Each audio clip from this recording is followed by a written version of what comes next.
श्रीमद् भागवत महापुराण तृतीय स्कंद 10वां अध्याय 10 प्रकार की सृष्टि का वर्णन।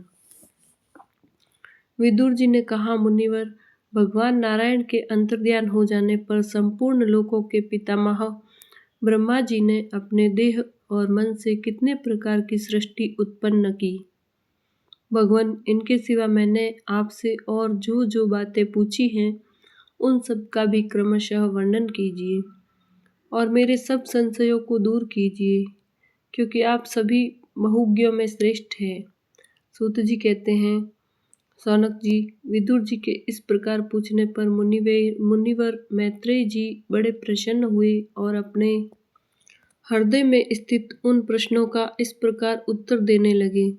श्री मैत्रेय जी ने कहा, अजन्मा भगवान श्री हरि ने जैसा कहा था, ब्रह्मा जी ने भी उस प्रकार का चित्त को अपने आत्मा श्री नारायण में लगाकर 100 दिव्य वर्षों तक तप किया। ब्रह्मा जी ने देखा कि प्रलयकालीन प्रबल वायु के झकोरों से जिससे वे उत्पन्न हुए हैं तथा जिस पर वे बैठे हुए हैं वह कमल तथा जल कांप रहे हैं। प्रबल तपस्या एवं हृदय में स्थित आत्मज्ञान से उनका विज्ञान बल बढ़ गया और उन्होंने जल के साथ वायु को पी लिया। फिर जिस पर स्वयं बैठे हुए थे उस आकाशव्यापी कमल को देखकर उन्होंने विचार किया कि पूर्व कल्प में लीन हुए लोकों को मैं इसी से रचूंगा।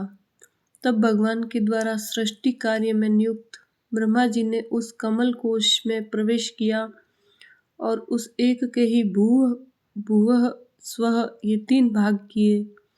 यद्यपि वह कमल इतना बड़ा था कि उसके 14 भुवन या इससे भी अधिक लोकों के रूप में विभाग किए जा सकते थे। जीवों के भोग स्थान के रूप में इन्हीं 3 लोकों का शास्त्रों में वर्णन हुआ है। जो निष्काम कर्म करने वाले हैं उन्हें मह तपः जनः और सत्यलोक रूप ब्रह्मलोक की प्राप्ति होती है। विदुर जी ने कहा, ब्राह्मण, आपने अद्भुत कर्मा विश्वरूप श्री हरि की जिस काल नामक शक्ति की बात कही थी, प्रभु उसका कृपया विस्तार पूर्वक वर्णन कीजिए। श्री मैत्रेय जी ने कहा, विषयों का रूपांतर बदलना ही काल का आकार है। स्वयं तो वह निर्विशेष अनादि और अनंत है।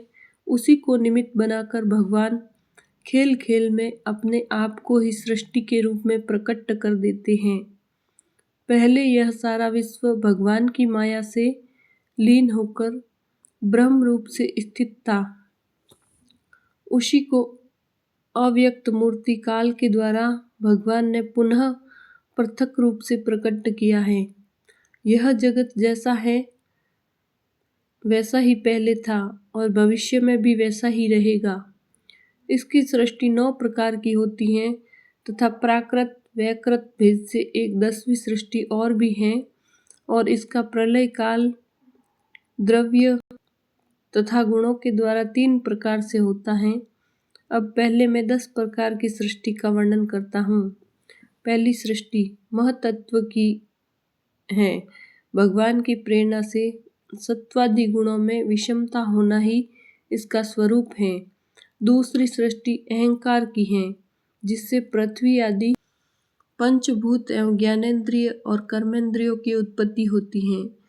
तीसरी सृष्टि भूत सर्ग है, जिसमें 5 महाभूतों को उत्पन्न करने वाला तन्मात्र वर्ग रहता है।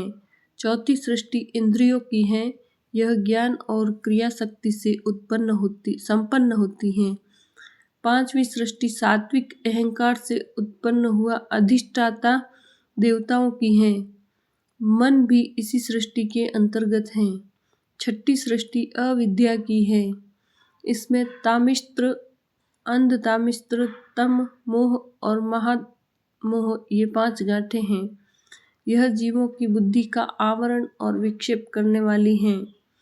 ये 6 प्राकृत सृष्टियां हैं। अब वैकृत सृष्टियों का भी विवरण सुनो। जो भगवान अपना चिंतन करने वालों के समस्त दुखों को हर लेते हैं, यह सारी लीला उन्हीं श्रीहरि की हैं। वे ही ब्रह्मा के रूप में रजोगुण को स्वीकार करके जगत की रचना करते हैं 6 प्रकार की प्राकृत सृष्टियों के बाद 7वीं प्रधान वैकृत सृष्टि इन 6 प्रकार के स्थावर वृक्षों की होती है। वनस्पति, औषधि, लता, त्वक्सार, विरुद्ध और द्रुम इनका संचार नीचे जड़ से ऊपर की ओर होता है। इनमें प्रायः ज्ञान शक्ति प्रकट नहीं रहती। ये भीतर ही भीतर केवल स्पर्श का अनुभव करते हैं तथा इनमें से प्रत्येक में कोई विशेष गुण रहता है। 8वीं सृष्टि तिर्यगनियों की पशु पक्षियों की है। वह 28 प्रकार की मानी जाती हैं। इन्हें काल का ज्ञान नहीं होता। तमोगुण की अधिकता के कारण ये केवल खाना पीना, मैथुन करना और सोना आदि ही जानते हैं। इन्हें सूंघने मात्र से वस्तुओं का ज्ञान होता है। इनके हृदय में विचार शक्ति या दूरदर्शिता नहीं होती। साधु श्रेष्ठ, इन तिर्यकों में गौ, बकरा, भैंसा, कृष्ण मृग, सुअर, नीलगाय, रूरू नामक मृग, भेड़ और ऊंट ये द्विसप 2 खुरों वाले पशु कहलाते हैं। गधा, घोड़ा, खच्चर, गौर मृग, सरफ और चमरी ये एक खुर वाले हैं। अब 5 नख वाले पशु पक्षियों के नाम सुनो। कुत्ता, गिद्ध, भेड़िया, बाघ, बिलाव, खरगोश, शाही, सिंह, बंदर, हाथी, कछुआ, गोह और मगर आदि पशु हैं। कंक, बगुला, गिद्ध, बटेर, बाज, भास, भल्लुक, मोर, हंस, सारस, चकवा, कौवा और उल्लू आदि उड़ने वाले जीव पक्षी कहलाते हैं। विदुर जी, 9वीं सृष्टि मनुष्यों की है। यह एक ही प्रकार की है। इसके आहार का प्रवाह ऊपर मुंह से नीचे की ओर होता है। मनुष्य रजोगुण प्रधान, कर्मपरायण और दुख रूप विषयों में ही सुख मानने वाले होते हैं। स्थावर, पशु पक्षी और मनुष्य ये तीनों प्रकार की सृष्टियाँ तथा आगे कहा जाने वाला देव सर्ग वैकृत सृष्टि है तथा जो महतत्वादि रूप वैकारिक देव सर्ग है उसकी गणना पहले प्राकृत सृष्टि में की जा चुकी है। इनके अतिरिक्त सनत कुमार आदि ऋषियों का जो कौमार सर्ग है वह प्राकृत वैकृत दोनों प्रकार का है। देवता, पितर, असुर, गंधर्व, अप्सरा, यक्ष, राक्षस, सिद्ध, चारण, विद्याधर, भूत, प्रेत, पिशाच और किन्नर, किम पुरुष, अश्वमुख आदि भेद से देव सृष्टि 8 प्रकार की है। विदुर जी, इस प्रकार जगतकर्ता श्री ब्रह्मा जी की रची हुई यह 10 प्रकार की सृष्टि मैंने तुमसे कही। अब आगे मैं वंश और मनवंतर आदि का वर्णन करूँगा।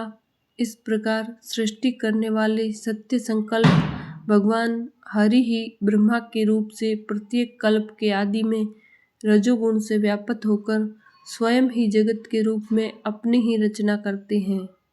बोलिए श्री कृष्णचंद्र भगवान की जय।